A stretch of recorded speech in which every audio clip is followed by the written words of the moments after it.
Comme une biche soupire après des courants d'eau, ainsi mon âme soupire après toi, ô Dieu.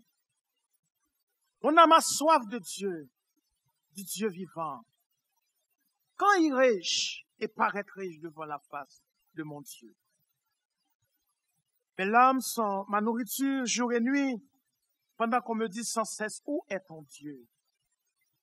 Je me rappelle avec effusion de cœur, quand je marchais entouré de la foule et que je m'avançais à sa tête vers la maison de mon Dieu, au milieu des cris de joie et des actions de grâce. Multitude en fête. Pourquoi t'as-tu, mon âme, et gémis-tu au-dedans de moi? Il est mon salut et mon Dieu. Mon âme est abattue au-dedans de moi. Aussi, c'est à toi que je pense depuis le pays du Jourdain, depuis l'Hermon, depuis la montagne de Mitsea. Un flot appelle un autre flot au bruit de tes ondées. Toutes tes vagues et tous tes flots passent sur moi. Le jour, l'Éternel m'accordait sa grâce et la nuit, je chantais ses louanges. Je dis à Dieu, mon Dieu, pourquoi m'oublies-tu? Pourquoi dois-je marcher dans la tristesse sous l'oppression de l'ennemi? Les eaux se brisent quand mes persécuteurs m'outragent, en me disant sans cesse, où est ton Dieu? Pourquoi t'as battu mon âme et gémis-tu au-dedans de moi? Espère en Dieu, car je le louerai encore. Il est mon salut et mon Dieu. J'invite le peuple de Dieu, d'un seul cœur, d'une seule âme, d'un même esprit, d'une seule voix, à louer, à chanter notre Seigneur. Le Dieu qui règne sur toute la terre. Et présentement, nous t'invitons, Seigneur, à établir ta présence dans ce lieu. Nous vous invitons à participer dans le service que nous allons faire ce matin. Que tout votre cœur, votre âme, votre esprit, votre corps entier puisse être dédié à Dieu ce matin. Qu'une connexion divine puisse se faire en cet instant précis. La droite de l'Éternel manifeste sa puissance. La droite de l'Éternel est élevée. La droite de l'Éternel manifeste sa puissance. Je ne mourrai pas, je vivrai. Et je raconterai les œuvres de l'Éternel. Alors j'espère que vous êtes prêts à adorer ce matin. Prêts à élever les mains vers le ciel. Prêts à juste offrir votre corps comme un sacrifice vivant pour le Seigneur. L'adorer en esprit et en vérité. Commencez à battre les mains, commencez à battre les mains, commencez à le louer, commencez à l'adorer, commencez à danser devant le Seigneur. Il est le roi des rois, le Seigneur des seigneurs, celui qui ne manque jamais dans la détresse. C'est mon Dieu. Il est le Dieu, le seul Dieu. Alléluia.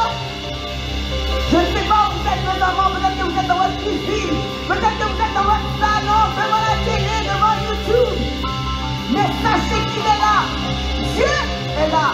Alléluia. Il est là. Là où vous êtes, dans votre maison, dans votre cour, il est là. Alléluia. Il est là. Sois élevé, Seigneur.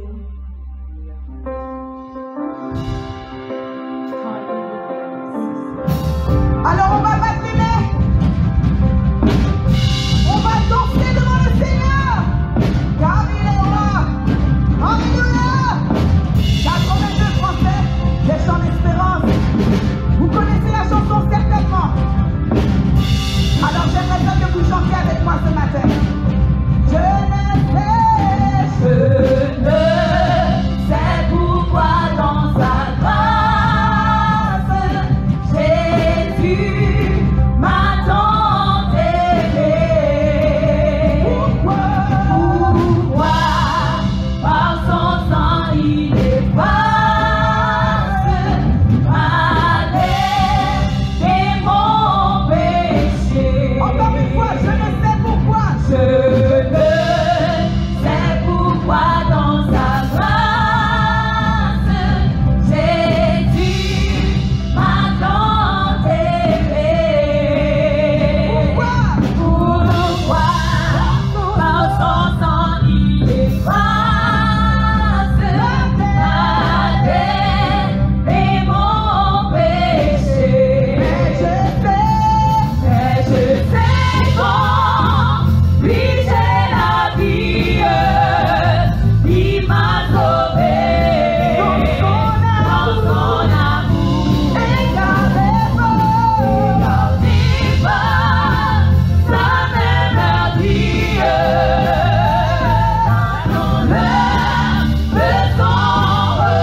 Alléluia.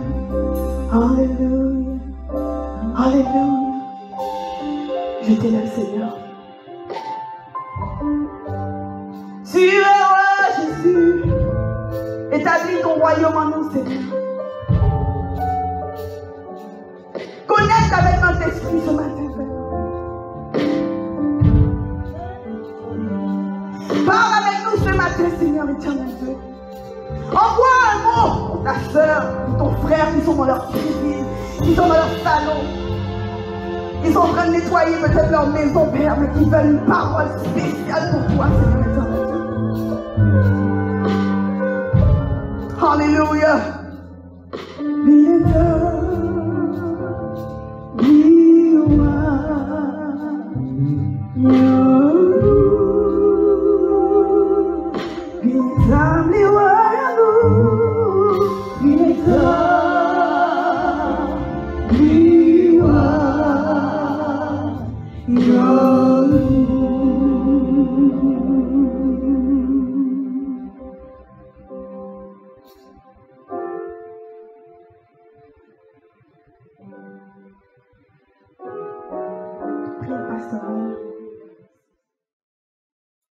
Et Saint-Père, en Jésus-Christ, nous sommes venus devant toi ce matin pour te remercier, pour te dire comment tu es bon, comment tu es grand, comment tu es merveilleux, admirable, Saint-Père. Nous sommes devant toi ce matin, ô Dieu, avec nos faiblesses, nos incapacités, cher Seigneur. Éternel, n'était-ce pas le sang de Jésus-Christ? Nous ne pouvons pas nous présenter devant toi, ô Dieu, car c'est lui qui nous a lavés, qui nous a purifiés par son sang. Et c'est pour cela ce matin que nous sommes ici. Nous d'amour, ensemble nous unissons nos voix pour te présenter la gloire, la louange que toi seul mérites, ô Dieu, car tu en es digne. Notre Père Céleste, ton peuple a besoin de toi. Ton peuple veut entendre une parole de ta part. Un seul mot suffit, éternel, de ta part, pour répondre à nos prières, à entendre nos cris. Tu entends les douleurs, cher Seigneur, de ceux qui souffrent. Nous profitons ce matin, cher Seigneur, pour présenter ceux qui sont parmi nous et qui sont malades au éternel des armées. Nous te demandons, cher Seigneur, d'amour, d'apporter la guérison, la paix, la joie. Nous demandons, cher Seigneur, d'amour, de les visiter, cher Seigneur. Car nous ne pouvons pas nous déplacer et nous voir, cher Seigneur, entre nous. Mais nous savons que le Saint-Esprit de Dieu, qui communique la vie, est capable d'aller de maison en maison vers ceux qui souffrent, notre Père. Nous demandons, cher Seigneur, de visiter, cher Seigneur, ceux qui sont dans les prisons et qui souffrent aussi, notre Père, car ils souffrent intérieurement, notre Père, à cause de leur acte. Et nous profitons, cher Seigneur, de l'occasion pour présenter les victimes du pandémie, cher Seigneur, d'amour qui fait rage dans ce monde. Demandons à nos pères d'apporter la joie aussi dans le cœur de ceux qui souffrent de cette pandémie. Demandons, cher Seigneur, d'apporter de l'espoir au Dieu. Demandons, cher Seigneur, d'amour, à ce que ta parole puisse les rejoindre, car cette parole est d'esprit et vie. Te prions aussi, notre Père, pour le monde, notre Père, qui suffoque, cher Seigneur, sous le poids de la misère, de la souffrance, notre Père, de toutes sortes. Nous demandons d'amour de les visiter, d'amour. Car tu es un Dieu d'amour. Tu exerces ta miséricorde et ton amour envers même ceux qui ne te connaissent pas. Nous demandons, Dieu d'amour, de visiter Haïti, notre Père, notre chère patrie, qui souffre d'amour, d'une misère, cher Seigneur. Oh Père, nous te demandons l'amour de visiter ce peuple. Car ce peuple a besoin d'entendre ta voix. Il a besoin de la guérison, cher Seigneur. Car tu as dit dans ta parole, si le peuple sur qui mon nom est invoqué, je détourne de ses mauvaises voies, je guérirai son pays. Je pardonnerai leurs péchés, je guérirai son pays. Haïti a besoin de guérison. Ce peuple a besoin de pardon. Pardonne-leur, ô Éternel.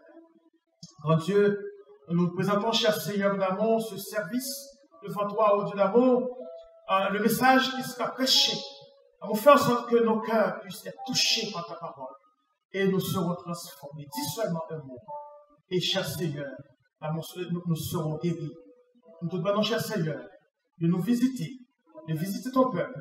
Oui, ton Père Céleste, nous te demandons, cher Seigneur, de nous assister dans nos besoins, car nous avons réellement besoin de toi. Nous te prions ainsi, dans le précieux nom de Jésus-Christ, lui qui vit et qui règne au siècle des siècles.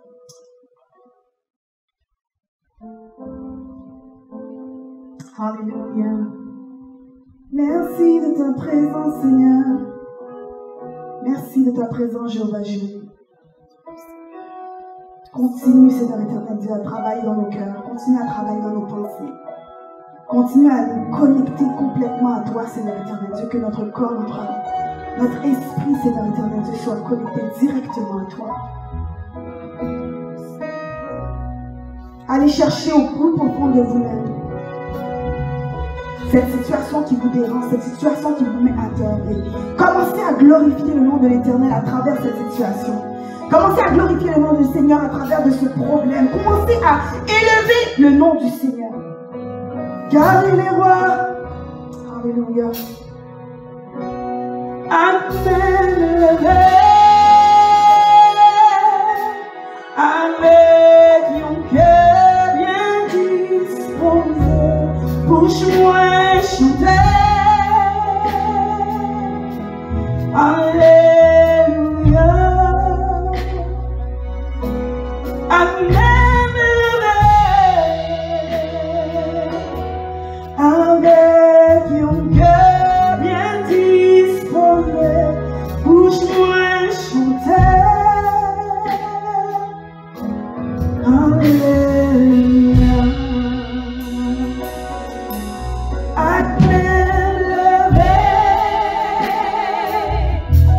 Avec mon cœur bien disposé, bouge-moi chanter. Alléluia.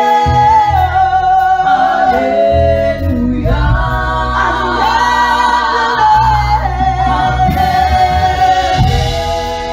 Alléluia. Avec mon cœur disposé, cœur matin. Alléluia. Bouge-moi chanter. Hallelujah.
Oh, balance tes mains ce matin. Il est roi. Il règne éternellement. Règne, Seigneur. Règne sur nos vies. Règne sur nos vies, Jéhovah Jireh. Règne dans la maladie. Règne, Seigneur éternel Dieu, dans les problèmes. Règne, Seigneur éternel Dieu, sur chaque situation. Règne, Jéhovah. Règne, Seigneur. Nous t'attendons, Jéhovah Jireh. Remplis notre cœur, Seigneur éternel, de ta louange, pour nous puissions célébrer, danser devant toi, Seigneur éternel Dieu. Malgré les tourments, malgré la tempête autour de nous, Père, tu es là. Tu es là, Seigneur. Alléluia. Alléluia. En esprit et en vérité. Je te donne mon adoration, Seigneur, ce matin, avec ma sincérité, avec ma vérité, Père. Tout ce que je suis, Père éternel Dieu, je viens t'adorer ce matin, Seigneur. Alléluia. Tu règnes éternellement, Jéhovah Jireh. Et nous voulons te donner toute la gloire. Toute la gloire éternelle. Toute la gloire, Jéhovah Jireh. Toute la gloire. Sois élevé, Seigneur. Les cieux et la terre proclament ta gloire, Père. Ils élèvent leur voix vers toi. Rien n'est comparable à toi, Seigneur. Alléluia. Tu es ma raison de vivre, Jéhovah Jireh. Mon souffle ne dépend que de toi, Papa. Mon chant ne dépend que de toi, Jéhovah Jireh. Où vous êtes présentement. Alléluia. Même si vous ne connaissez pas ce chant, que chaque mot de ce chant, de cette chanson, alléluia, puisse pénétrer à l'intérieur de vous et qu'il puisse résonner un témoignage vivant dans votre vie. Alléluia. Alléluia. Yes, God. Les cieux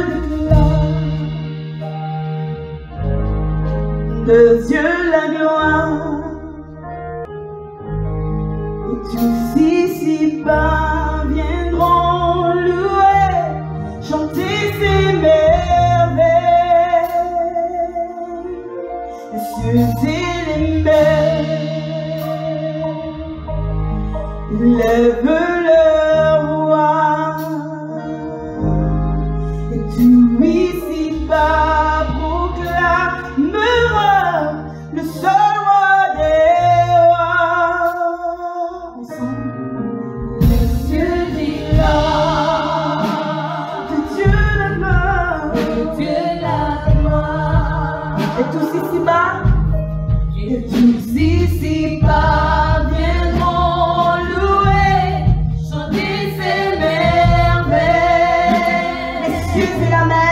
les cieux et la mer, lève leur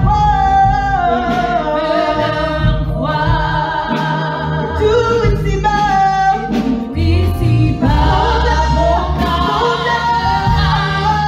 le roi des rois, venons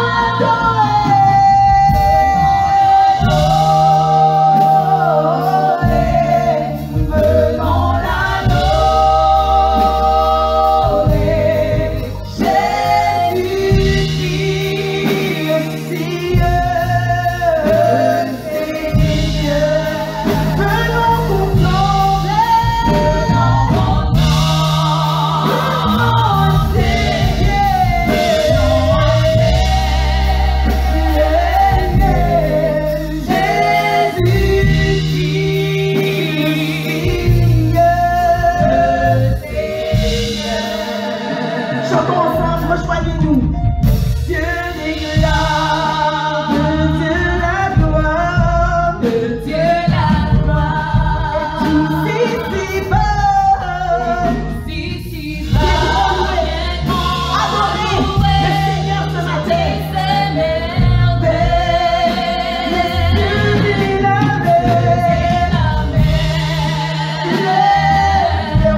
Seigneur, de nous avoir assistés, Seigneur éternel Dieu, pour tous ces chants.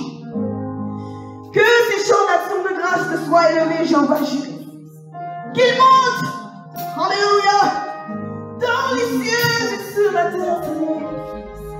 Qu'ils puissent te rejoindre où tu es, Seigneur éternel Dieu, que tu reçois ces chants comme un chant d'action de grâce, alléluia. Comme un bouquet de fleurs, Jéhovah Jireh. Un parfum de bonne odeur, Seigneur. Reçois l'adoration. Reçois, Seigneur éternel Dieu, ces mots, Jéhovah Jésus, que nous te donnons ce matin. Alléluia. Ce que nous sommes, ce que nous ne sommes pas, Père éternel, ce que nous voulons te donner. Complètement, totalement. Non partiellement, mais totalement. Alléluia, tout ce qui est à l'intérieur de nous, Seigneur éternel, de chaque organe, papa. Seigneur éternel, Dieu, ma révérence, Seigneur éternel, Dieu, pour toi. Alléluia. Pour toi seulement, Seigneur. Je t'élève, Seigneur. Alléluia. Tu es, Seigneur. Le Dieu de l'impossible. Le Dieu de l'impossible. Tu dis la chose à Dieu. Alléluia. Tu es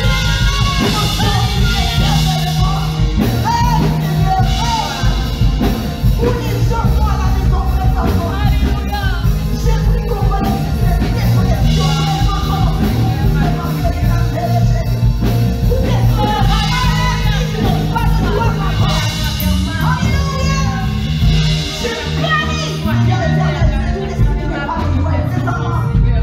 Je blâme la joie, la paix, l'amour, dans toutes les maisons, Seigneur éternel, ceux qui sont en train de nous écouter. Va les rejoindre où ils sont, papa. Et donne-leur un mot pour le restant de la semaine, Père.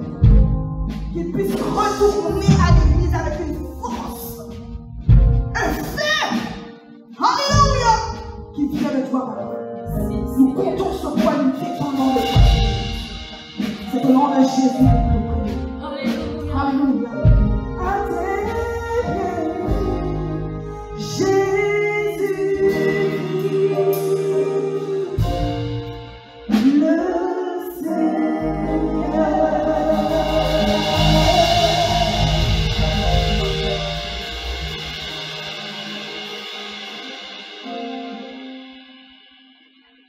Alors nous allons voir les annonces. Soyez bénis.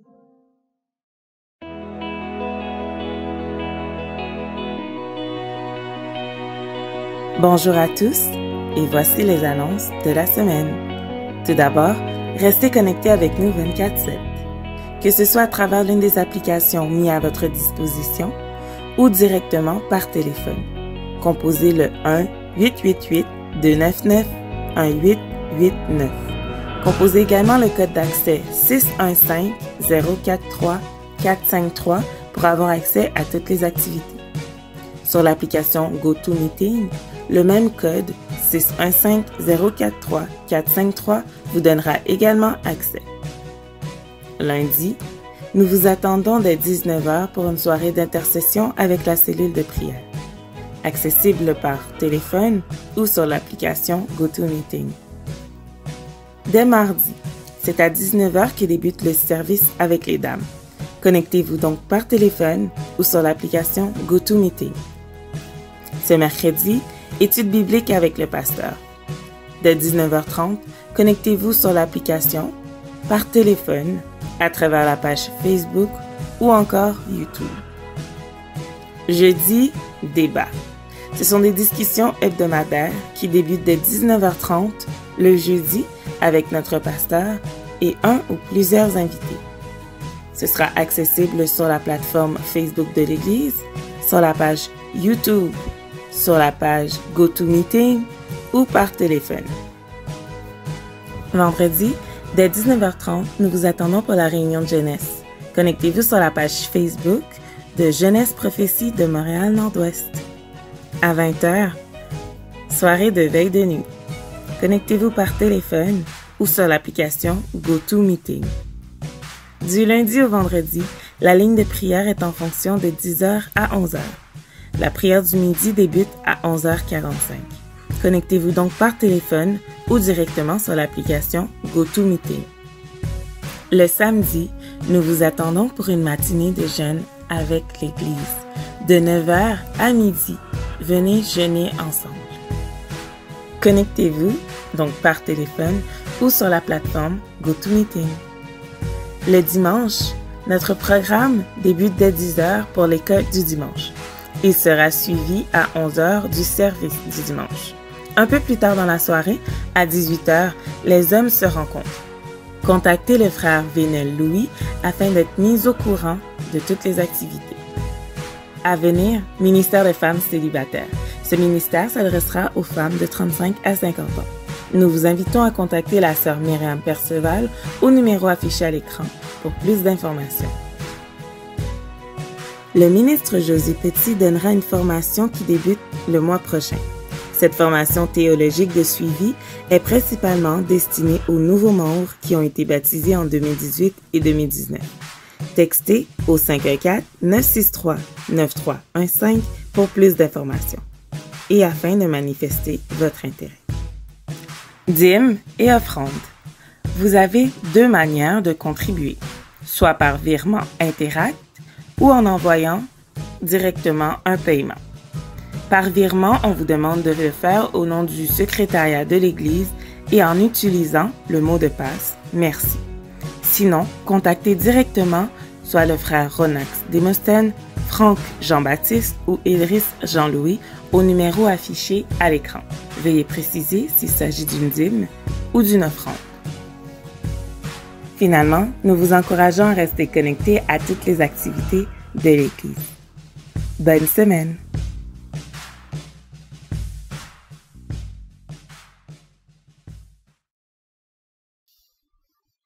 Alors, comme vous le savez, le ministère de la Famille présente 2 familles à chaque semaine. Alors, bonne écoute. Voici les 2 familles. Moi, relais Mariani, Régis, et avec toute famille, moi profite pour nous dire, nous, jusqu'ici, l'Éternel nous a secourus. Parce qu'avec tout virus, coronavirus, l'Éternel prend soin de nous. Malgré que parmi nous dans l'église là qui frappait, mais l'Éternel bat nous souffle de vie. C'est pour ça que je dis bon Dieu merci. Je dis merci avec frère Risli et tout, qui t'a pensé avec famille, moi, qui t'a pensé avec moi pour moi être capable de saluer nous dans le nom de Jésus. Comme apôtre Paul lui-même, Seigneur a te répondu, il te dit, ma grâce te suffit. Et c'est comme ça que je dis, Seigneur a dit pour famille, et pour famille dans l'église de ma prophétie Montréal Nord-Ouest. Seigneur a dit la grâce te suffit. Et protégez nous dans tout virus qui gagne, il prend soin de nous. Et c'est là qu'il prend plaisir. Et c'est comme ça qu'on est capable de dire nous, mes bien-aimés, que bon Dieu bénit nous. Ça va bien aller avec Jésus. Bye bye. Bien-aimés dans le Seigneur, que la paix et la grâce de Dieu soient avec vous tous. Maintenant, c'est un plaisir pour nos familles Nelson Septimus, que le ministère de la Famille fait choix de nous, pour nous capables de saluer Père bon Dieu. Bien-aimés, Jésus-Christ pas loin pour le tourner.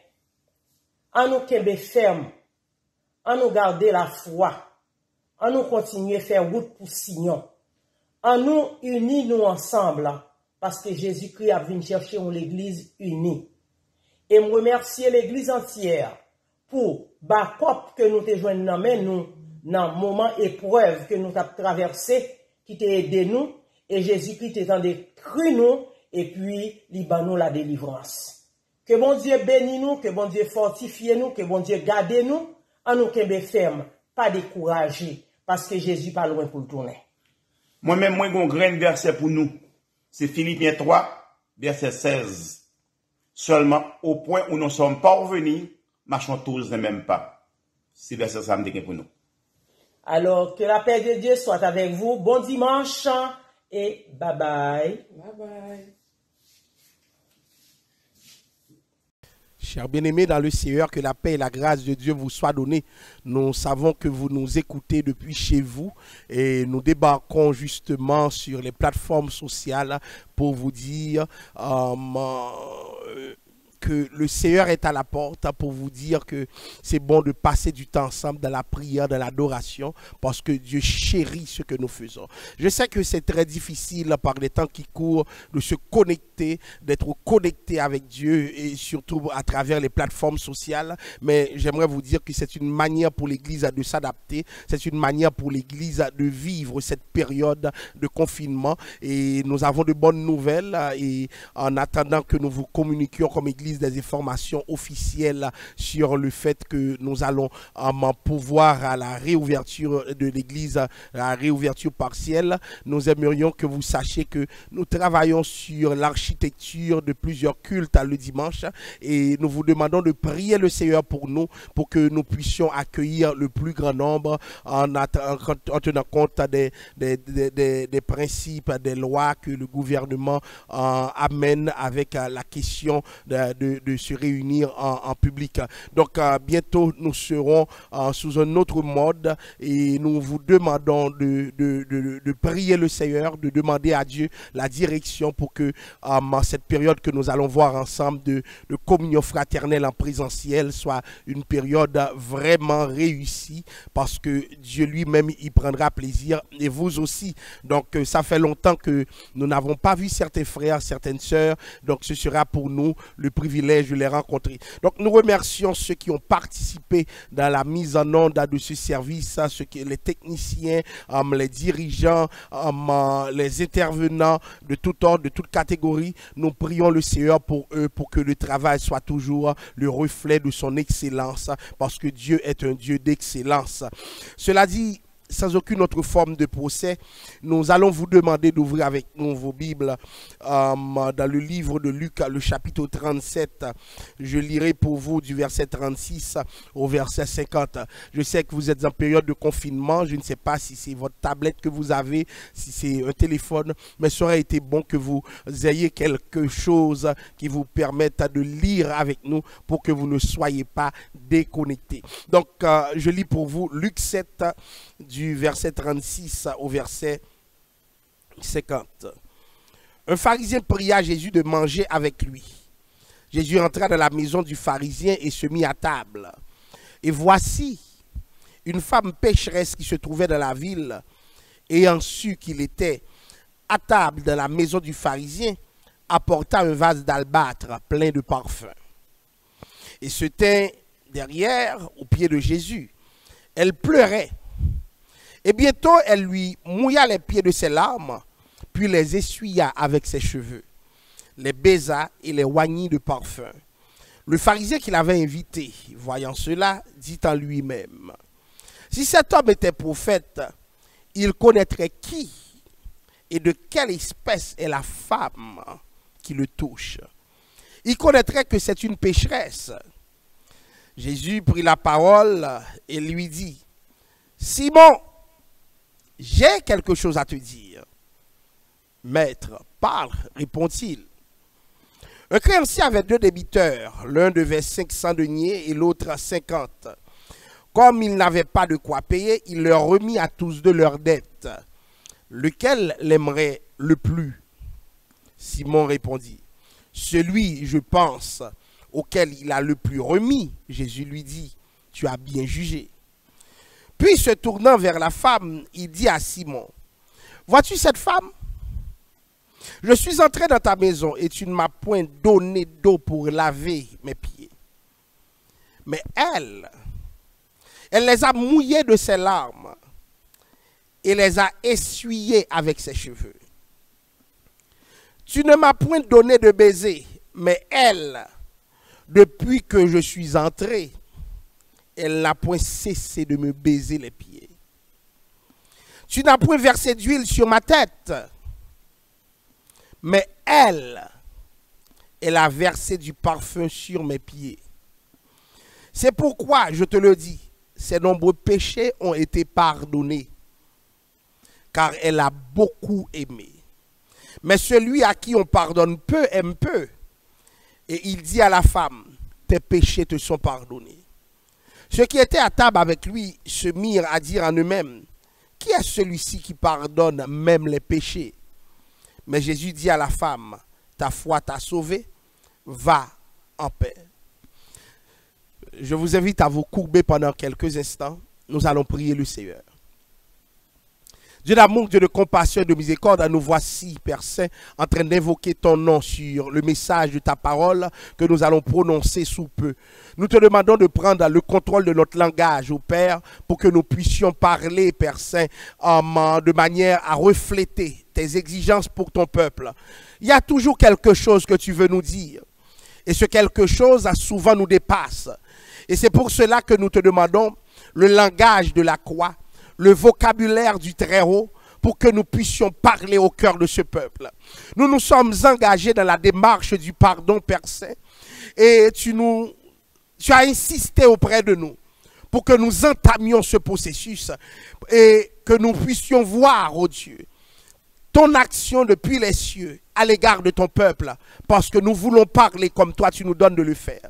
Seigneur, que nos messages ne soient pas de vains discours, mais qu'ils soient imprégnés de ton Esprit Saint, et que nous sentions, Père Saint, que nous éprouvions le plaisir de vivre la démarche du pardon, parce que, Père Saint, tu nous auras poussés à travers la parole.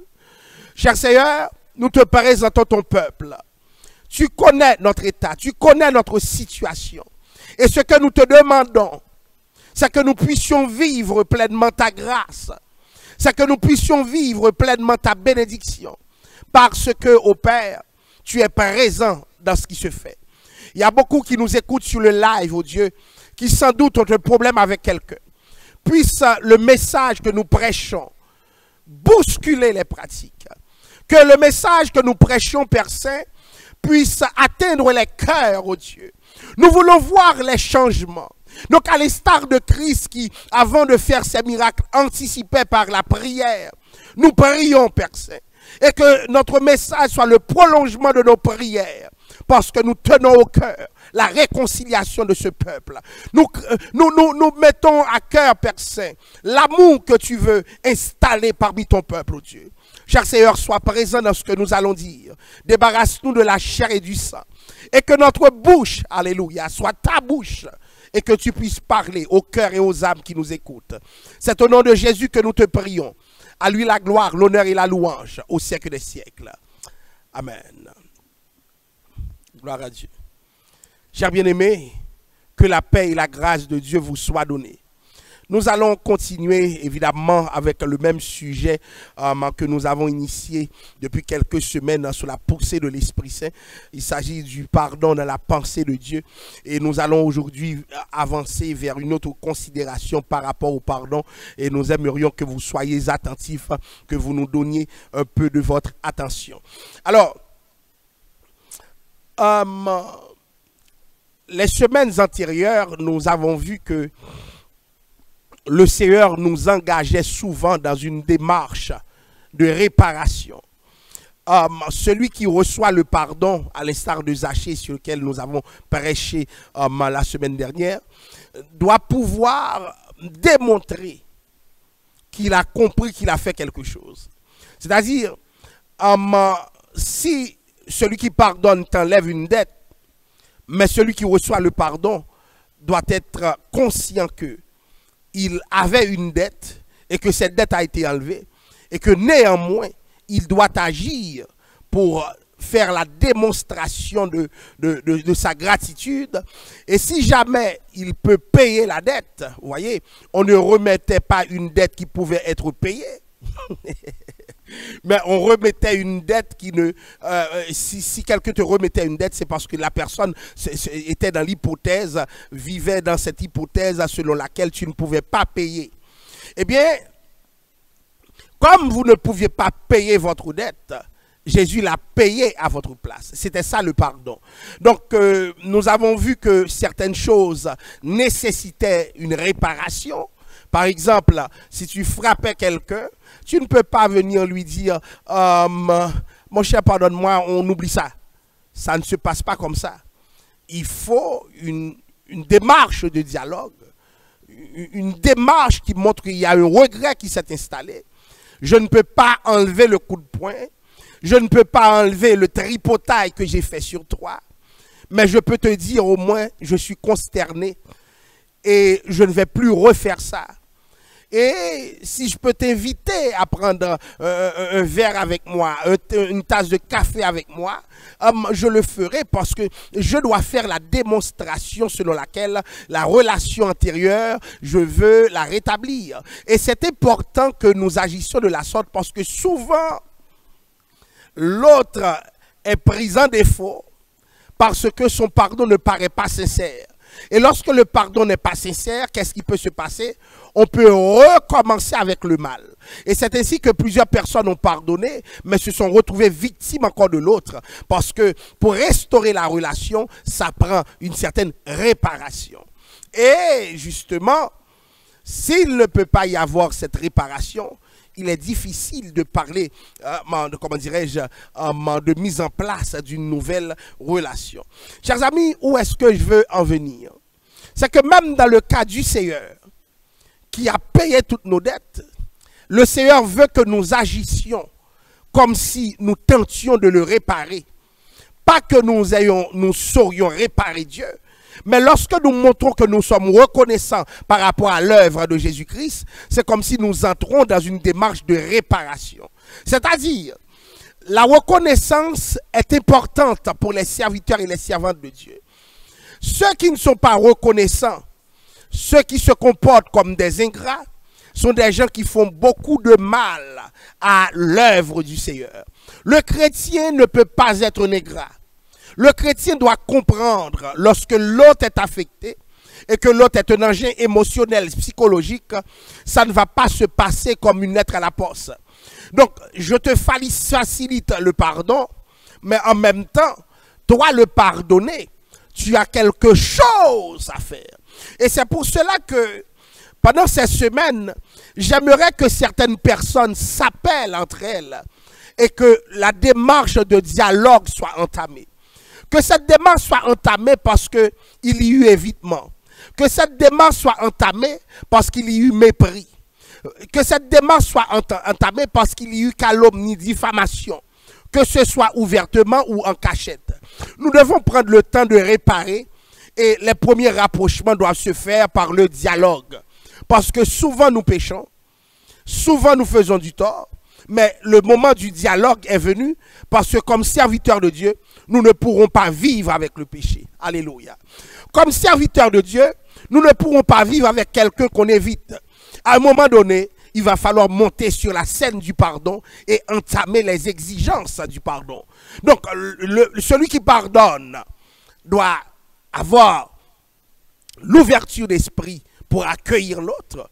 Et le pardonner devrait se comporter de manière à ce que celui qui pardonne, le pardonneur, se sente confortable. Parce que souvent, nous faisons du mal et nous persistons dans le mal. Nous allons voir comment une femme a agi dans ce texte que nous venons de lire et comment Jésus lui-même s'est comporté par rapport à cette femme. Nous allons évaluer, juger, si vous voulez, le comportement de cette femme à la lumière de la parole pour pouvoir apprécier ce que j'appellerais la nécessité pour nous d'aujourd'hui d'en tirer leçon. Parce que Dieu veut nous parler à travers le texte de Luc 7. La Bible nous dit que pharisien priait Jésus de manger avec lui. C'est étonnant. Jésus était critique envers les pharisiens, mais Simon le lépreux, quoique de statut fut un pharisien, pouvait se prévaloir de cet accueil réservé à Christ. Il pouvait inviter Christ et Christ pouvait venir. C'est-à-dire, si Christ parlait mal des pharisiens, ça ne voulait pas dire que Christ lui-même haïssait les pharisiens. C'est très important. Parce que souvent, notre langage est celui de la haine. Souvent, notre langage est celui, je dirais, du boycottage. Imaginez-vous, pour les besoins de l'évangélisation, Christ parlait très dur. Mais attention, Christ aimait les pharisiens. Notre problème aujourd'hui, nous confondons la personne et son péché. Nous ne faisons pas de séparation. Et c'est pour cela qu'il est difficile de rapprocher certains gens. Il y a des gens qui sont repoussants. Alléluia. Il y a des gens qui repoussent d'autres, qui font du mal à d'autres, et au nom de l'évangile. Regardez, Christ avait des règles de sociabilité. C'est-à-dire, nous voyons Christ qui se laissait inviter par un pharisien et qui n'a pas dit au pharisien, pharisien tu es, ne m'invite pas. Donc à un moment donné, chers amis, l'évangile que nous prêchons doit nous rapprocher des gens. Et nous devons demander pardon à Dieu pour tous les gens que nous avons mis dehors. Mis dehors parce que nous les avons trouvés différents. Mis dehors parce que leur attitude n'était pas comme la nôtre. Mis dehors parce qu'ils avaient des cercles d'appartenance qui ne sont pas favorables aux nôtres. Nous ne pouvons pas continuer à agir de la sorte. J'ai vu des chrétiens être très durs envers d'autres personnes. Pourquoi? Parce que ces autres personnes n'avaient pas les mêmes valeurs qu'eux. Le temps est venu comme chrétiens pour nous autres de nous asseoir avec d'autres personnes qui ne croient pas comme nous, qui ne sont pas convertis comme nous. Parce que l'évangile que nous prêchons, c'est un évangile incarné, mais un évangile qui s'inscrit aussi dans des règles de sociabilité. Il y a des chrétiens qui sont asociaux. Quand je dis asociaux, ça veut dire qu'ils ne développent pas de relations sociales avec des gens. Donc, qui pensent que l'évangile, c'est seulement venir à l'église et puis aller. Et puis, quand ils sortent de l'église, rien ne se passe, rien ne se fait. Chers amis, ça ne se passe pas comme ça. Je comprends qu'il y a Covid-19, mais à un moment donné, tu peux aller t'asseoir avec un ami. Ce n'est pas contre l'évangile. Parce que ce que tu prêches, des fois, le meilleur lieu de prédication n'est pas sur la chair. Le meilleur lieu de prédication est souvent dans un restaurant. Parce que nous avons une approche classique de l'évangile, une approche traditionnelle, mais le Seigneur lui-même bousculait dans le temps ses pratiques. À un moment donné, un chrétien doit démontrer de la sociabilité.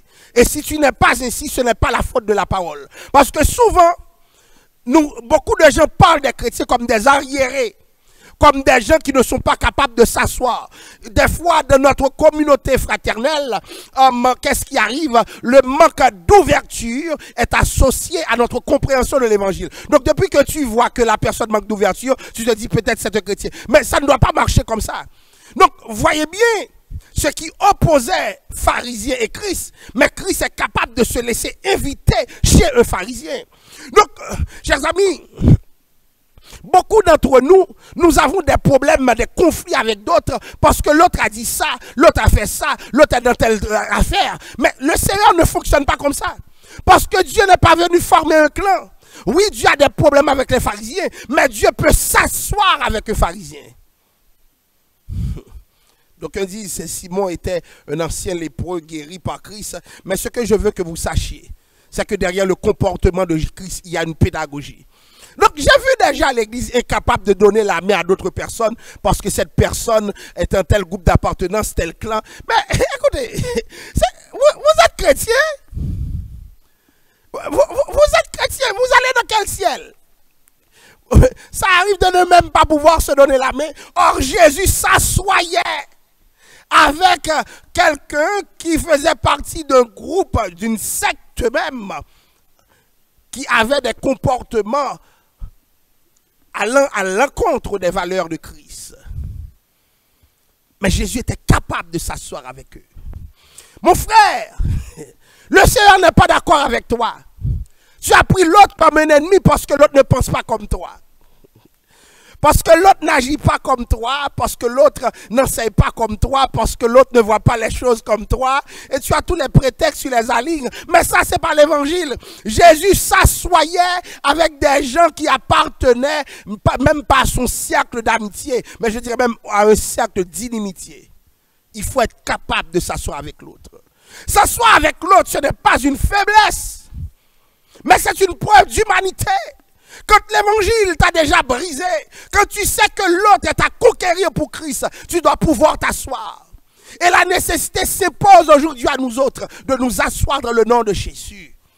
Voyez, la Bible nous dit une femme pécheresse. se trouvait dans la ville, et ensuite qu'il était à table dans la maison du pharisien, apporta un vase d'albâtre plein de parfums. Deuxième personnage, après le pharisien, c'était une femme pécheresse. Elle n'a pas reçu de lettre d'invitation. Et le pharisien fait partie d'une échelle sociale très élevée dans la communauté juive. Les pharisiens étaient, je dirais, des gens de l'élite juive. Donc, tu ne pouvais pas te permettre, pour des questions sociales, dans une société fortement hiérarchisée d'ailleurs, de venir chez lui si tu n'as pas d'invitation. D'autant plus que c'est une femme. Alléluia. Vive l'évangile. Mais le problème, c'est que lorsque tu invites Christ quelque part, tu invites également tous ceux qui croient en Christ. Et c'est pour cela que, chers amis, nous devons faire attention. Des fois, nous voulons faire une église pour les gens sauvés. J'ai vu des gens sauvés qui font des églises pour des gens sauvés. Écoutez, l'évangile s'adresse prioritairement à ceux qui sont de mauvaise vie, à ceux qui sont drogués, à ceux qui sont homosexuels, à ceux qui sont, comment dirais-je, dans tout ce qui n'est pas bon. C'est à eux d'abord l'évangile s'adresse. Parce que souvent nous n'aimons pas les autres parce qu'ils ne sont pas comme nous. Mais non. L'évangile s'adresse aux pécheurs. Donc à vous et à moi qui avons des péchés chez nous. Parce que qu'est-ce que nous entendons par péché? Souvent, c'est lorsque, comment dirais-je, l'autre fornique, l'autre fait quoi? Est adultère, et puis les autres péchés, nous ne les voyons pas. Nous avons une hiérarchie implicite. Mais Dieu aime les autres, quels qu'ils soient, pécheurs, pas pécheurs, Dieu les aime. Et qui n'est pas pécheur? La Bible dit, Alléluia. Il n'y a pas un juste, pas même un seul. Donc, des fois, nous nous voyons tellement bien placés que nous voulons une église construite pour les gens seulement de bonne vie. Et je vais vous dire quelque chose, ce ne sera jamais ainsi. Et dans le nom de Jésus, il faut que ceux qui sont de mauvaise vie trouvent une place dans l'église du Seigneur. Il faut que ceux qui sont de mauvaise vie trouvent une place dans l'église de Dieu de la prophétie Montréal Nord-Ouest. Et c'est ma prière continuelle. Il faut que tous ceux que l'on critique pour une raison ou pour une autre trouvent une place dans le sein de l'église du Seigneur.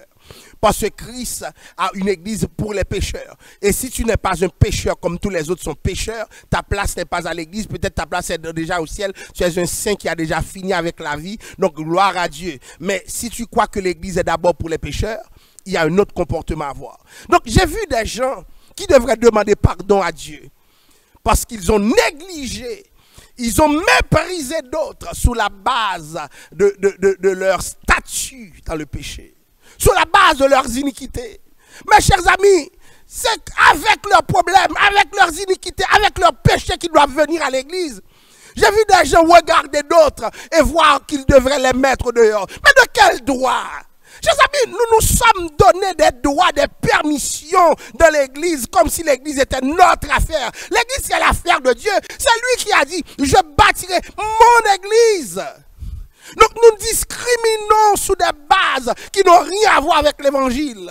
L'évangile doit accepter les gens tels qu'elles sont, tels qu'ils sont. La Bible dit une femme pécheresse. Nous sommes sortis du pharisien qui ne se croit pas pécheur à une femme ouvertement pécheresse. La Bible dit, elle est venue avec son offrande. Un vase d'albâtre rempli de parfum. Et dans Marc, on nous dit que c'est un parfum de grand prix. Un parfum de grand prix. Chers amis, aujourd'hui, ce parfum pourrait se transiger à plusieurs milliers de dollars. Et qu'est-ce que cette femme va faire? Elle va briser ce vase et vider le contenu sur Christ. Elle était venue, elle était en train de pleurer. J'aimerais que le peuple de Dieu, alléluia, que nous rentrons dans la présence de Dieu en pleurs. Parce que cette femme pécheresse, nous devons dans l'histoire, mais c'est notre statut. Comme si nous n'étions pas invités. Mais nous connaissons notre péché. Elle est rentrée en pleurant parce que manifestement, elle avait un problème de péché. Donc, beaucoup d'entre nous, nous rions de nous-mêmes. Nous avons beaucoup de fierté de la présence de Dieu parce que nous n'avons pas fait ci, nous n'avons pas fait ça.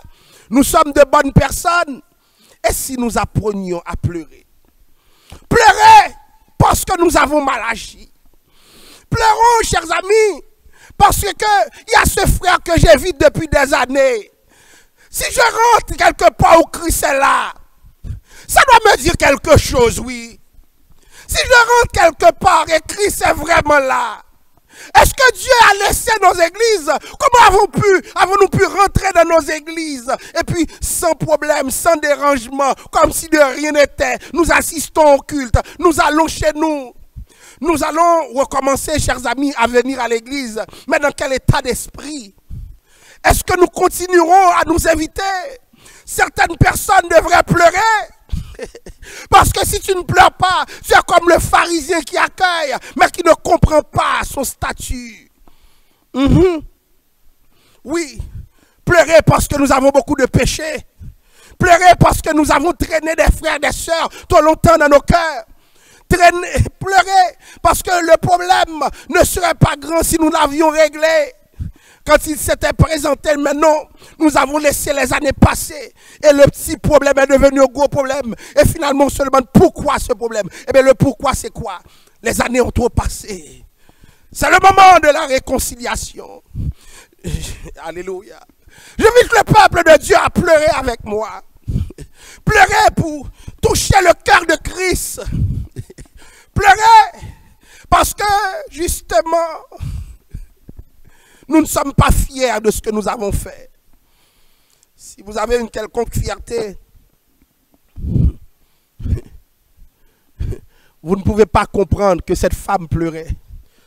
À un moment donné, dans la présence de Dieu, nous devons prendre conscience de notre propre état. Et lorsque nous prenons conscience de cet état, nous devons commencer à pleurer. Et qu'est-ce qui s'est passé dans le texte? Elle lui mouilla les pieds avec ses larmes. Alléluia. Glory to God. Regardez une forme d'adoration. Une adoration détendue, décomplexée. Une adoration qui montre qu'il y a une diversité dans la présence de Dieu. Souvent, nous voulons une adoration classique. Mais le pécheur qui connaît son péché n'a que Dieu en tête. Oui, Simon est là. Oui, je ne suis pas invité. Oui, c'est un cercle d'hommes. À cette époque, je cours un risque. Le risque de me faire mettre dehors. Oui, mon statut social dérange, d'autant plus que je suis une pécheresse reconnue. Probablement, comment Simon a su reconnaître qui est cette femme? C'est que cette femme était notoire dans son mal, notoire dans ses mauvaises activités. Alléluia. Mais cette femme a compris le message de Christ. Christ est un Christ qui pardonne. Le message est un message de pardon. Alors cette femme n'a pas eu peur de s'inviter. Alléluia. J'aimerais vous dire quelque chose. Après avoir péché, ne vivez pas avec le sentiment de culpabilité. La culpabilité tue. Viens épancher ton cœur auprès de Christ. Viens pleurer devant Dieu. Viens dire à Dieu ce que tu as fait. Christ, tu peux lui parler directement. L'évangile consiste à parler à ton Dieu. C'est la bonne nouvelle. Christ veut te reprendre. Tout le monde peut te juger, mais attention, si Christ est là, le jugement du monde ne peut pas prévaloir contre toi. Mon frère, ma soeur, je ne sais pas combien de temps que tu patauges dans un péché, mais je te prêche l'évangile du pardon. Viens à la rencontre de Christ, parce que Christ t'attend, il est déjà à ta rencontre. Regardez ce qui va se passer. Il va essuyer les cheveux de cette dame. Essuyer les cheveux voulait dire quoi? Les cheveux, c'était le symbole de la beauté de la femme. Et surtout à cette époque. Voyez, comprenez que cette femme jouissait comment dirais-je, de son contexte de pécheresse grâce aussi à ses cheveux qui lui donnaient une certaine beauté auprès de ses courtisans. Mais voilà que ce qui faisait l'objet de sa beauté comme femme, alléluia, elle a décidé de les mettre aux pieds de Christ. J'ai vu des gens qui ont l'obsession de leur propre personne. Vous comprenez? Nous sommes dans un monde où les maquillages et comment dirais-je, devant le miroir prennent beaucoup plus de temps que la prière dans le Seigneur. Mais cette femme, elle n'était pas soucieuse de sa propre beauté. Non pas que la beauté ne soit pas nécessaire, chers amis, mais pas une beauté au détriment de l'adoration. Pas une beauté au détriment du temps de prière. Pas une beauté qui joue contre Dieu. Donc elle a mis un élément principal de sa beauté pour avoir une beauté intérieure plus forte.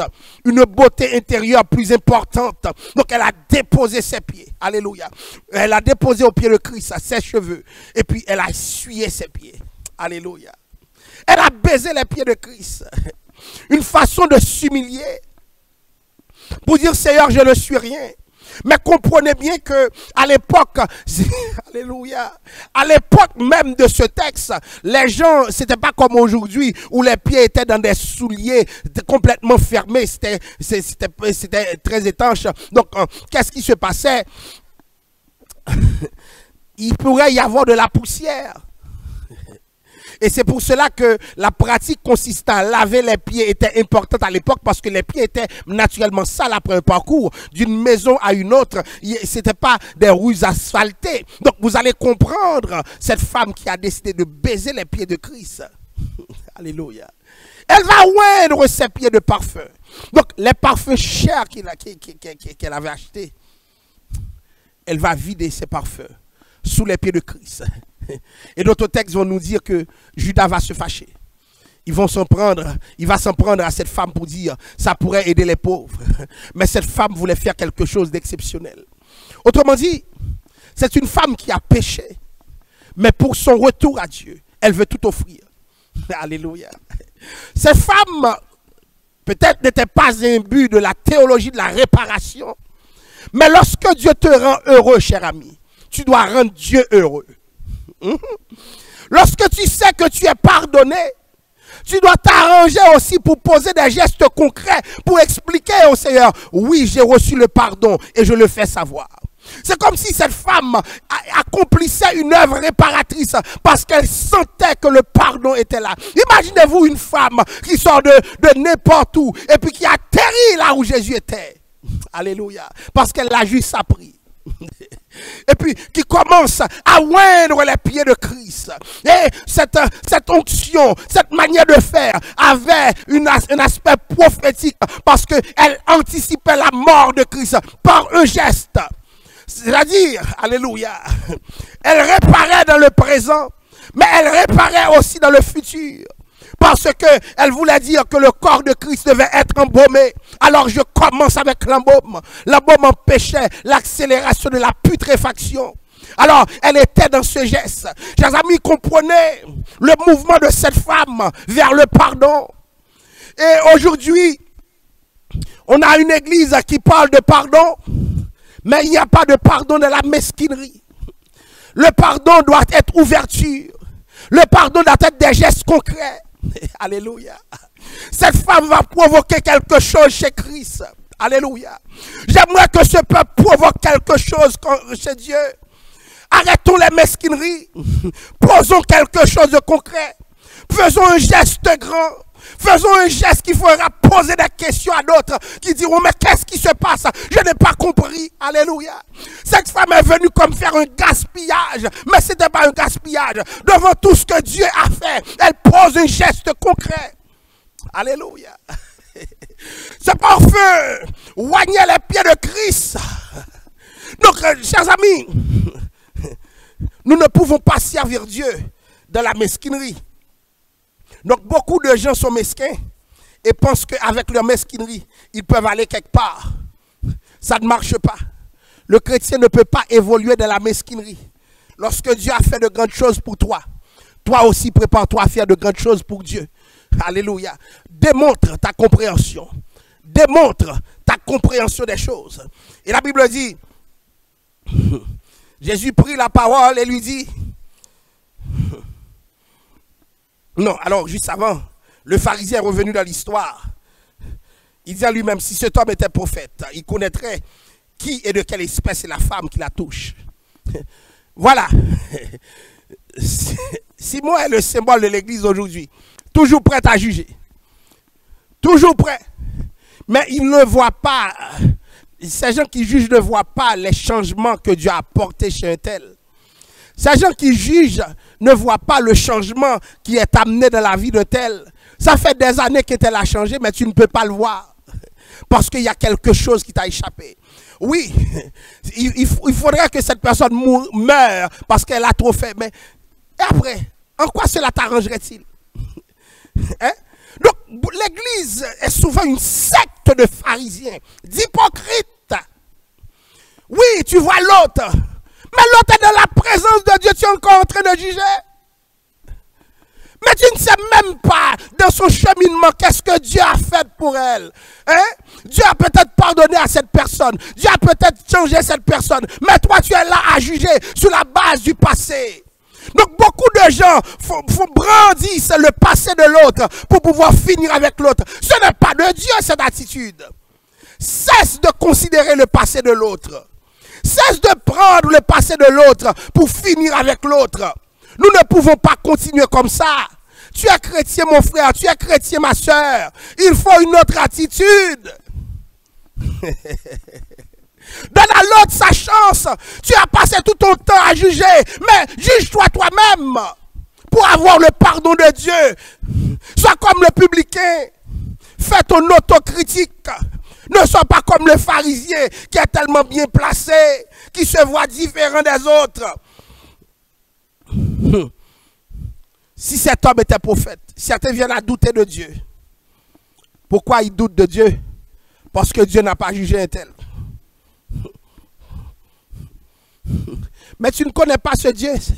C'est un Dieu qui remet les péchés aux gens. Quand on parle de grâce à l'église, alléluia. Vous et moi, si Dieu ne nous remettait pas nos fautes, si cette parole ne s'accomplissait pas à notre égard, nous ne serions pas là. Heureux celui à qui la transgression est remise.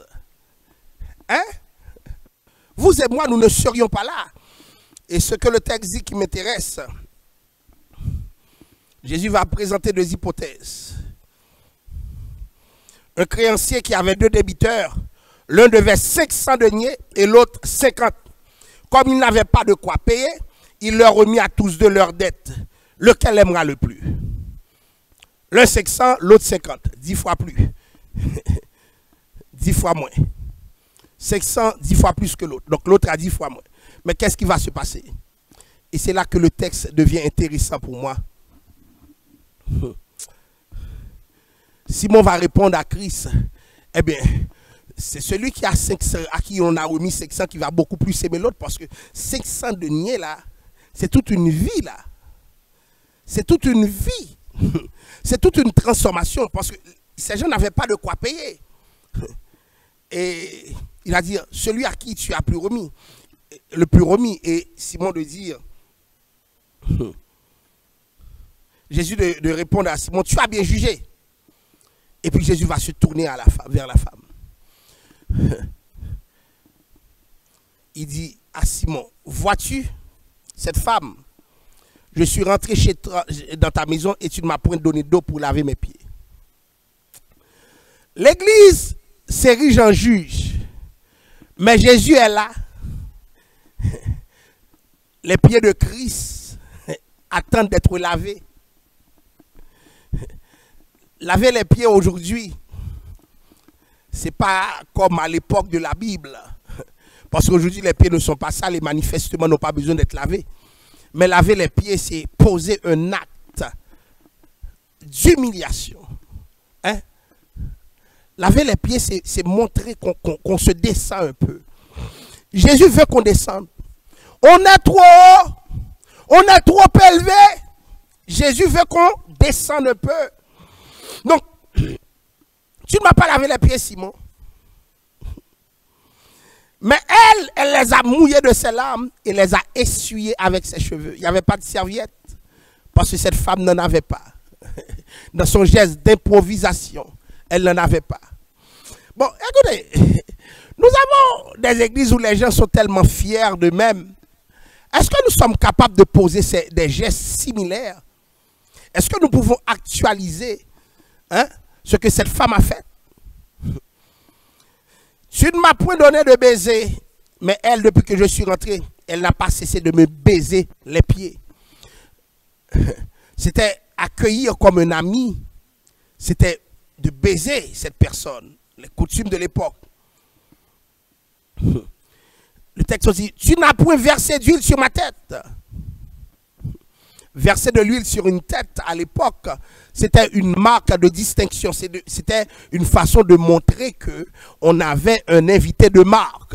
Et on se souviendra de David qui dit, tu dresses devant moi une table en face de l'adversaire, tu oins d'huile ma tête. Donc, un invité de marque, manifestement, avait justement sur la tête de l'huile.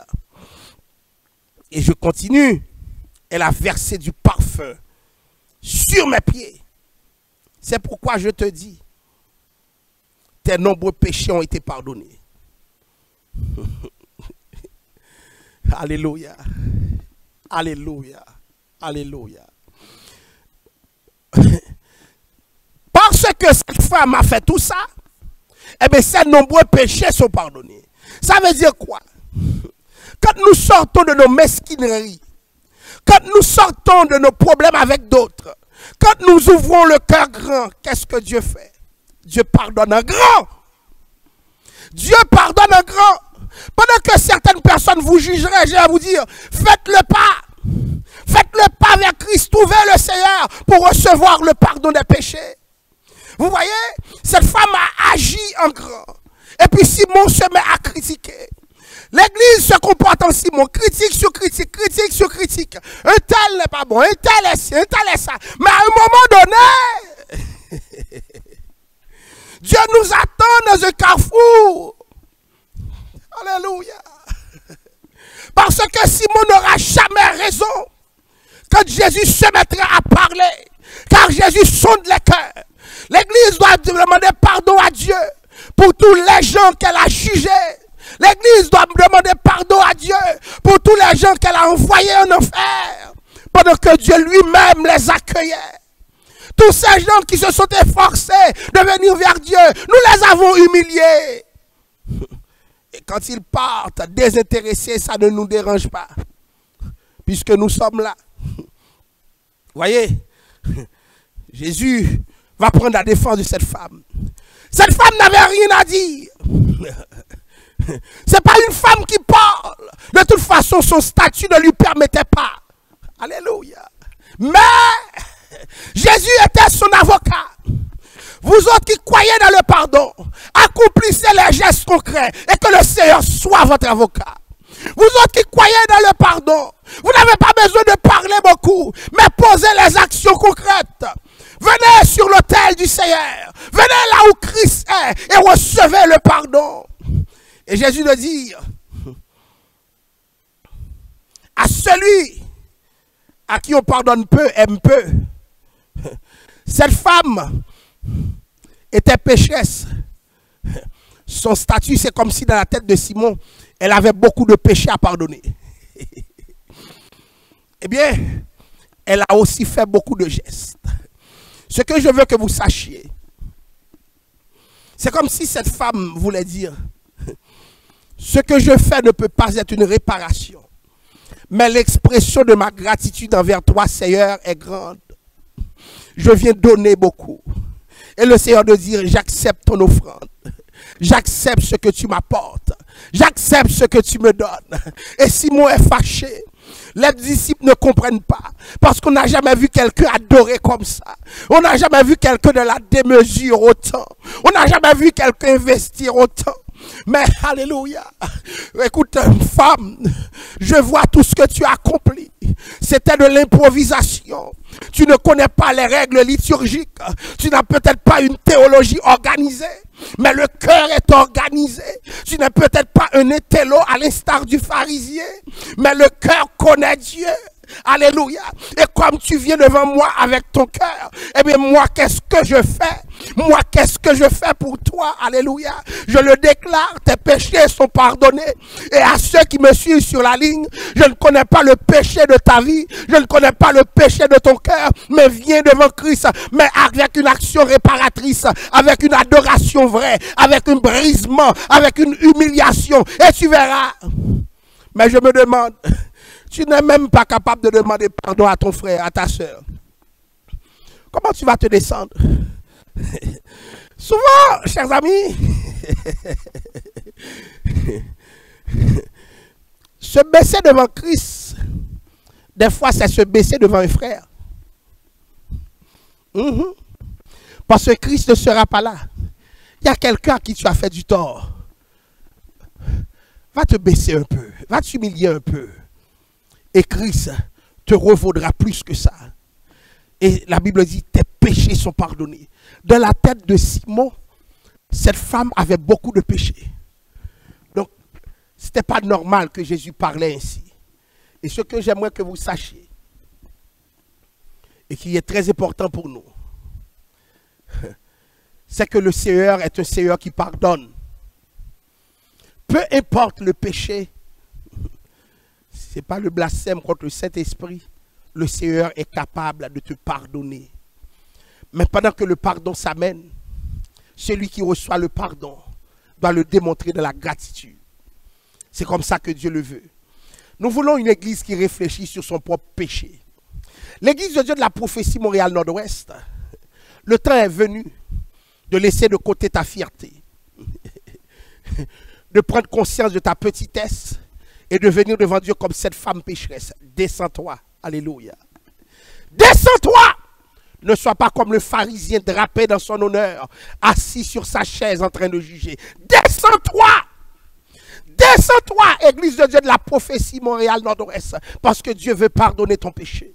Descends-toi et fais une action réparatrice. Parce que lorsque tu es conscient que Dieu te pardonne, à un moment donné, tu dois vivre ce pardon et montrer à Dieu que tu as compris. Dieu te donne le plaisir de vivre heureux. Mais et toi, qu'est-ce que tu fais pour Dieu? Il faut se poser cette question. Beaucoup de gens m'écoutent là. Dieu a fait beaucoup de choses pour toi. Mais toi, qu'est-ce que tu fais pour Dieu? Tu te contentes de consommer l'évangile. Il y a des gens qui sont des consommateurs infinis de l'évangile. À un moment donné, l'évangile doit te faire perdre quelque chose. Alléluia. L'évangile doit te faire vider un vase d'albâtre. Pas à demi, pas à moitié, mais complètement. Il y a un vase que tu dois vider. L'évangile doit te coûter quelque chose. C'est pas que ce coût vaut ce que le pardon vaut. Mais celui qui a été beaucoup pardonné doit beaucoup aimer. Moi-même, je ne peux pas le cacher. Dieu m'a beaucoup pardonné. Je ne sais pas pour vous. Et c'est pourquoi je n'ai pas le choix. Je n'ai pas le choix. Je dois aimer Dieu parce que Dieu m'a beaucoup pardonné. Vous autres qui m'écoutez sur la ligne, nous aimerions que vous entrez dans une ère de changement. Recevez le pardon de Dieu parce que Dieu vous a donné beaucoup. Et si vous avez compris que Dieu vous a donné beaucoup, vous donnerez beaucoup à Dieu. Alléluia. Si vous avez compris que Dieu a beaucoup fait pour vous, vous ferez vous-même aussi beaucoup à Dieu. Parce que nous vivons avec un peuple qui peut-être n'a pas compris toute la largeur, toute la grandeur, toute l'immensité de l'action de Dieu à son égard. Nous devons vous enseigner. Dieu a beaucoup fait pour vous. Dieu s'attend à ce que vous fassiez autant en retour. Nous allons vous demander de prier le Seigneur, de demander pardon en ce moment même. Prions le Seigneur. Dieu d'amour, Dieu de compassion. Nous venons te demander pardon, Père Saint. Nous sommes comme cette femme pécheresse devant toi, en quête de changement. Le monde nous juge encore. Alléluia. Mais nous nous sommes rapprochés de toi et nous avons obtenu ton pardon. Et c'est ce qui compte, Seigneur. Nous sommes comme cette femme qui n'ouvre pas la bouche, parce que c'est ta bouche qui doit parler pour nous. Parce que vraiment, ce que Simon pense a du sens, parce que nous sommes notoires dans le péché. Mais tu pardonnes. Seigneur Dieu, viens pardonner des gens de notre communauté fraternelle, de qui d'autres parlent mal, mais qui ont un cheminement avec Dieu et qui ont changé. Nous les tenons sur le cœur, mais ils ont changé, Seigneur. Que nous puissions vivre ce changement. Qu'ils puissent poser les actions concrètes et que le monde soit dérangé. Alléluia. Des actions inédites. Seigneur, j'ai hâte de voir des gens qui commencent à poser des actions dans cette église, qui montrent qu'ils ont changé. Nous voulons voir la démonstration de ce changement, l'autorité associée à ce changement, pour que toi-même tu puisses prendre la parole. Parce que le moment est venu pour toi de parler dans ton église, Seigneur. Y a-t-il des gens que tu as changés? L'évangile a prêché. Y a-t-il des gens que tu as changés, Seigneur? Que ces gens soient visibles. Nous sommes en contexte de Covid-19. Mais tu peux montrer, Seigneur. Nous voulons voir des fruits. Nous voulons voir des gens qui s'appellent. Nous voulons avoir des gens qui dialoguent. Nous voulons voir des gens qui se rapprochent. Seigneur, je t'en supplie. C'est ma prière en ce moment. Je t'en supplie, Seigneur. Il n'y a rien que tu ne puisses faire, oh Dieu. Il n'y a rien que tu ne puisses faire. Et ce que je te demande, je te l'ai déjà vu faire auparavant. Voilà pourquoi je compte sur toi, Père Saint. Je te présente les pasteurs, les ministres de l'église, les diacres de l'église, l'équipe administrative de l'église, et l'ensemble des membres de l'église, les chefs de département. Qu'il y ait une synchronie, une harmonie, Père Saint, parfaite. Seigneur Dieu, je crois en toi. Et je te dis, je ne laisserai pas tomber. Ton église est cette pécheresse. Oui, Père Saint. Il y a des péchés parmi nous, des troubles, des divisions, du chaos même. Alléluia. Mais nous venons avec notre vase d'albâtre, notre adoration. Nous nous approchons de toi. Parce que, Père Saint, tu nous prendras tels que nous sommes. Alléluia. Alléluia. Tu nous prendras tels que nous sommes, Père Saint, sans rien à nous, sinon ton sang versé pour nous. Et ta voix qui nous appelle. Agneau de Dieu, nous venons, Père Saint. Merci, Seigneur. Merci, Seigneur. Pardonne-nous. Pardonne nos nombreux péchés. Pardonne nos mauvaises réputations. Pardonne, Père Saint. Au nom de Jésus. Nous remercions le Seigneur de sa présence parmi nous et de cette opportunité qu'il nous donne de pouvoir parler en son nom. Et nous en profitons pour saluer tous ceux qui nous écoutent, nos amis internautes qui sont toujours branchés, régulièrement branchés. Que le Seigneur vous bénisse. L'Église de Dieu de la Prophétie Montréal Nord-Ouest, je vous aime dans le Seigneur et je crois que Dieu amènera une nouvelle saison. Ce que je vous demande, c'est de ne pas lâcher dans cette saison de prière. Donc chaque samedi encore, nous avons cet temps de prière aussi. Grâce, pitié, pardon. Nous vous demandons de vous accrocher. Accrochez-vous avec nous. Quelque chose doit bouger ici. Et je sens que le Seigneur est en train de parler en ce sens. Quelque chose va se faire. Quelque chose va bouger. Et je compte sur votre prière. Ne me laissez pas seul dans ce combat. Je vous en supplie dans le nom de Jésus. Ne me laissez pas seul. Nous sommes tous là des combattants. Nous voulons nous combattre pour que Dieu amène ce changement. Il y a des choses que nous ne comprenons pas et c'est pas à comprendre. Ce que nous voulons comprendre, c'est que Dieu peut changer les choses. Tu as pardonné dans la Bible une grande pécheresse. Combien de fois nous devons dire que nous sommes des pécheurs et que Dieu va nous pardonner aussi. Donc nous le croyons fortement et nous allons vivre ce que nous croyons. Nous voulons remercier aussi ceux qui comprennent que dans ce contexte de Covid-19, l'Église est fortement éprouvée parce que les dépenses continuent. Et donc si vous pouvez faire preuve de largesse, ça aiderait grandement votre église parce que Dieu s'attend à ce que ce soit ainsi. Donc nous ne voulons pas être dans des discours de manipulation, mais nous voulons vous dire tout simplement que l'église a de grandes dépenses. Si vous pouvez songer à votre église, vous autres qui écoutez, n'oubliez pas de faire un virement ou bien d'appeler les personnes conformément à l'annonce qui a été faite précédemment pour que son église puisse bénéficier de certains privilèges pour pouvoir payer ses dettes récurrentes, ses dépenses récurrentes. Donc merci beaucoup à tous ceux qui étaient là. Je vous demande de fermer les yeux là où vous êtes. Nous allons prononcer les mots de bénédiction. Pardonne-nous nos offenses, comme nous aussi nous pardonnons à ceux qui nous ont offensés. Que l'amour de Dieu le Père, la grâce de Jésus-Christ, sa douce intime communion du bon Saint-Esprit, reste et demeure sur chacun de nous dès à présent et pour toujours. Amen. Que le Seigneur vous bénisse et à la prochaine.